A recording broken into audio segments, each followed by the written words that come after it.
stands for gas in a nanosolid state, which means that it's a gas in solid state, which is actually really unusual. CO2, for example, doesn't exist in solid state, technically. But here it does, because it's been brought down into that transition state. And kind of don't worry about why or how. It just is. Unless you want to find out why or how, in which case there's Tuesdays or there's the website. And also it's a substance which we can physically create. It's closest to our original source energy. So it's a bridge between the principal matter and the matter. That's what the gans is. It's this transition state. So it is holding the reference point of these elements, the carbon and the oxygen and the carbon dioxide. These fields are in pure expression in the gans state. They're crisp, they're in tune. And so our body can respond to that. Oh, and also, we've got this thing here. We're used to the solid, liquid, and gas. We've talked about what nano is. That's just the expanded state of matter. And then gans is where these gases have come into transition state in these tubs. And then the next stage is the plasmatic fields. So these ganses radiate the plasmatic energy fields, the subtle energy fields, which is the information they carry. We call it a plasma bubble. So it's a little sunshine, the gans. So the free atoms at the top of that diagram, they've been freed. They're little sunshines, and they're just radiating the information that relates to the element they came from.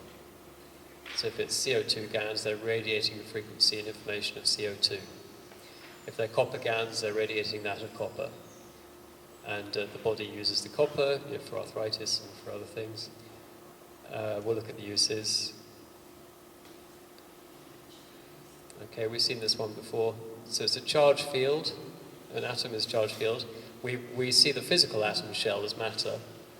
But if we can just pop that atom into the transition state or GAN state, we're altering its pitch and it's being able to express its fields more freely. And it's those fields that we use in our bodies, in nature, in power, in anything.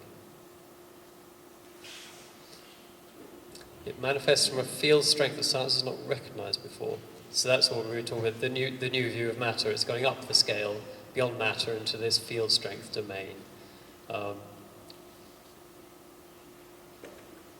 I think it's, whether it's within the electromagnetic spectrum in this three-dimensional world or the next one up, maybe depends on the grade of GANs you're managing to make. But we don't need to worry too much about that.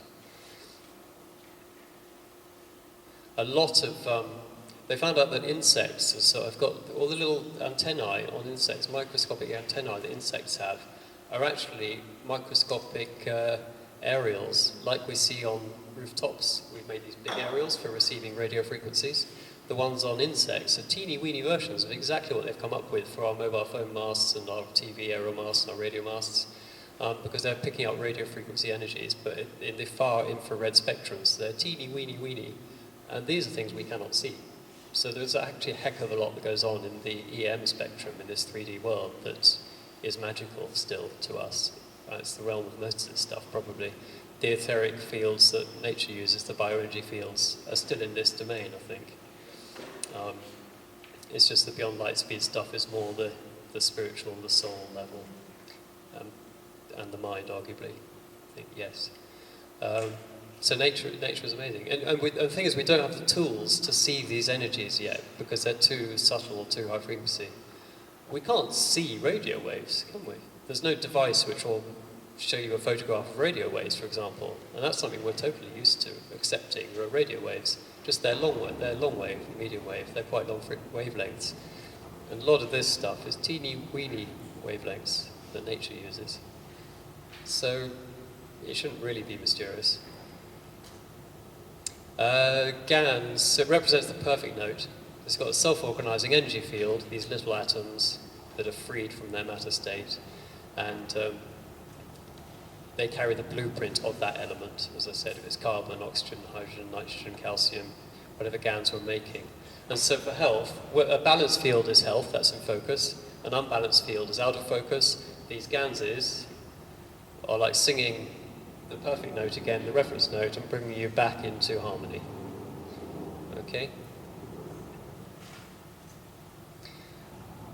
And from these, that field is bringing balance back to the body. The body is made up of mostly carbon and oxygen, 83%. And then the other two amino acids, hydrogen and nitrogen, the other two elements that make the amino acids, hydrogen and nitrogen. So between these four, we've got practically everything, the whole spectrum that the body is actually made up of. This is why the CO2 is really the king gans. And the zinc is also one that connects with our emotional body and our soul. That's my cat. I told you we'd show you her. So she's sitting in a little loop of gans, which is what the tower is made of. So animals like it. They can sense when stuff is good for them. And there are lots of stories about people using these gans waters for their pets, for healing stray dogs and bringing them back to life and love, and any skin diseases, manges, detoxing. That's a plasma water jug, simple to make. We've got one here, you can take water from it. So that's from Tesco. On the website there's a link, you can buy 20 quid from Tesco, and all you do, it's got a central core, and you just put your gans, which you will maybe one day hopefully make, you just put the gans in the central core, and it charges the water around it. So it's a very simple health unit. So we'll talk the health tomorrow, go more into it, but if you can drink the charged water and also use patches or cocoons, any way you can expose yourself to the fields is helpful for kind of accelerating or catalyzing rebalancing in the system. So we'll do a little printout of this. So CH3 is made from nanocopper and iron, CO2, nanocopper and zinc, CuO, nanocopper and copper, and those are the things it helps. And then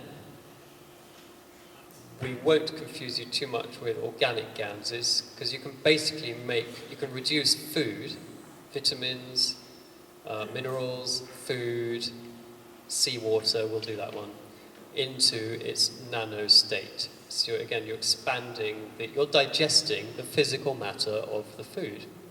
And this is really cool, because it means you can actually make feeding systems. And they've been using these in Africa and Italy, where there are disasters and stuff. So you can actually just drink the charged water from the food gans, and then you've had the meal. And that is actually a direct parallel to our digestive system. So to make the food gans, you're just using the caustic soda. There are sheets as well you can take away. And you're adding the caustic, you're grinding up the food, whizzing it up in your NutriBullet, and then you're adding the caustic soda to it, and that will break it down. It's like a digestive process. Our digestion is alkali, acid, and alkali. So it's a strong alkali, you break it up, and then you can put hydrochloric acid in as well to break it up in a different way, and then you let it settle for about a week or 10 days, 2 weeks, as it's it's making soap, it's the same thing. It breaks up into just nanomaterial, and then you rinse it with the distilled water. Don't worry about it now, but there are processes online on our site. And so that just releases the matter state of the food into its energetic information state. And in our digestion, that's all we're doing. We're breaking our food down into nanomaterials, and the salts in our body activate those, and the plasmatic fields are freed. And that's what the body uses to send around all its cells and everywhere it needs it. And then they will transmute back down into matter state where they're needed. It explains a heck of a lot, actually, about how people can eat just rice or something forever and be okay, because the body is actually Master Ivanov, who I love his writings, he told this to humanity, that eating is actually just a way to activate or catalyze the digestive process, and then the etheric forces of the body to get active. And it's those etheric forces which transmute the ether and everything around us into the elements that we need.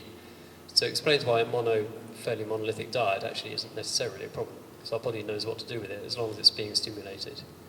And plants do the same, which we'll talk about later. So it's very, very intriguing, the whole food gans thing. And so you've got that handout. That was making gans. We've done that, the basic ones. That's power. But the one at the top is natural.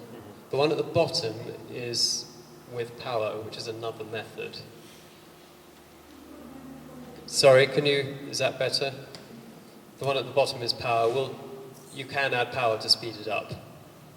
But let's stick with the simple one for now, perhaps. You can always ring in on a Tuesday and find out about other bits. Because, there are lots of different ways in the end. Let's do a little demo of salt gans, seawater gans, and I think that's it, unless you want to know why it works. Do you want to know why it works? Okay, so before the seawater, this is a little diagram of, you've got the nano copper plate and the zinc plate. It's all working with atomic mass, which is linked to the field strength of the material. So the atomic mass of zinc is 65. The atomic mass of copper normally is 64. So that's the number of neutrons and protons. Okay? When we nanocoat copper, we're actually reducing its atomic mass to 59. So by about 10%. 5%. 10%. Down to about 59.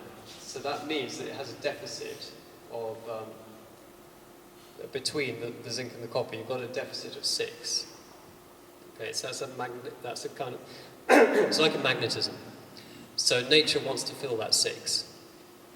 Okay, so you've got a magnet which wants 6, and you've got the zinc which is defining that number 6. And so so nature wants to provide 6. Now what is 6? It's carbon. Carbon is 6 protons and 6 neutrons and 6 electrons. So that is what is brought in matter state to fill that, from the gas state to fill that vacuum. And so that carbon ends up as a nanocarbon in here, the carbon field zone. And that combines with the oxygen that's in the water naturally. Okay? And the salt is there to catalyze the process, which is what a leaf is doing. That's what photosynthesis is. A leaf has got 2 different sides with a different field strength on both sides, creating that magnet. So it's pulling the gas in from the atmosphere and making it into a gans. It's really cool. So that's actually basically what's happening. And you can get into many levels of detail with that, but that's the basic thing. And with copper, you're also just making a magnet. Between the nano copper wants to be released into copper nano. And so with the copper plate itself, it's drawing the atoms finally off, and they become copper with oxygen in the water. So CuO. And don't ask about CH3, that will confuse you. Well, it might not, but you probably want lunch. You can ask about CH3 in a break or on Tuesdays. So let's make a quick seawater gans, and then let you off. Could you just explain? Oh, yes, any questions? Presumably, you pour the water off into a jug for your gans. Oh, yes. Now, actually, so have we finished the gans making? Not quite, because when you finish nanocoating the plate, you'll see it's all on the sheet. You just get 2 little probes from a voltmeter, and you drain the voltage off the plates. You don't have to for these things, really, but there is the option to. You drain the voltage off, because being a superconductor, it accumulates charge, these nanoplates, as they form. So you want to just drain that charge off, just in one direction, from one corner to the other, if you remember when you remember. It's more important for power applications, because you're defining the direction of flow in the nano layers, so the current knows where to flow. For health, it's not so important, but it's good to get into the habit. And then you wash them very thoroughly, ideally in clean water, distilled water, but if you have to do it in the tap, with a bit of warm tap water, just quickly rinse off any caustic soda residue. You won't know if you have, but a few times. But don't rub it, because it's very sensitive, the nanomaterials. The nano layers are quite fragile, so just be careful with them. So rinse it off, and then you're ready to go. That's when we're hanging them in there. And you'll wait a week, or maybe 2, maybe a week, and you'll start to see the little white residues forming in the bottom. And you can leave it going, and when you've got a centimetre or so, you can drain the head of water off, leaving the gans behind. And then you rinse it, so fill it up again, take the plates out, it's all on the sheet.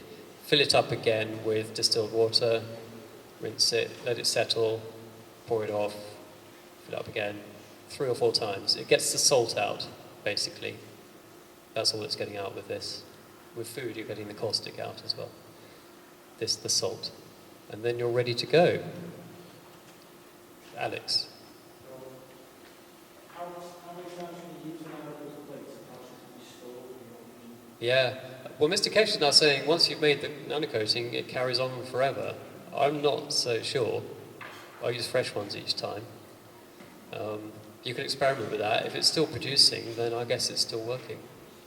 And so store them, just wash them as well and keep them between some paper towels. Yeah. Can you use distilled water? Yeah, distilled is perfect. Demineralized is the other one, which is battery water. Even for salt water, to make the salt water distilled? Yeah, any water. For making the salt water, it's always distilled or demineralized. Any water involved should be the pure stuff, apart from rinse. No, only for. Well, I do rinse in tap water, even London tap water, but with a prayer that that's fine. Because actually, once you're putting it into your anything you're doing, it's getting in touch with tap water.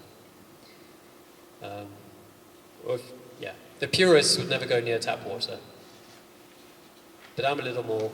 Intention is 95% of the thing, and so just give it a final rinse in clean water, perhaps, and then you're ready to make the nano. But the nano process is so strong, I think it just overcomes the rest. For the benefit of people, I've got a distill downstairs. I'll bring it up just to show that you can make distilled water. Yeah, you can buy distilled water machines. Yeah, you can bring yours up to show. Yeah. Okay. Any more questions? I understand how you make the nano coating, but how do you make the gans when you've got the plates? Yeah, so once they're hanging, so how do you make the gans with the plates? Once you've set them up hanging in the tub, you've got your saltwater solution, you just leave it. And how long for? You'll see maybe a week, maybe a few days. It varies, as Jonathan said, different rooms in the house to create it at different speeds. What does it look like when it's ready? So it looks like, it'll look like a white jelly thing So at the that bottom. is ready to Yeah, that's ready to use. That's cleaned up. And that's the CO2 gas. Yeah. Yeah. And then you can put that into your jug, the centre of the jug. Yes. Put it in the centre of the jug, or we'll make little test tubes of it tomorrow.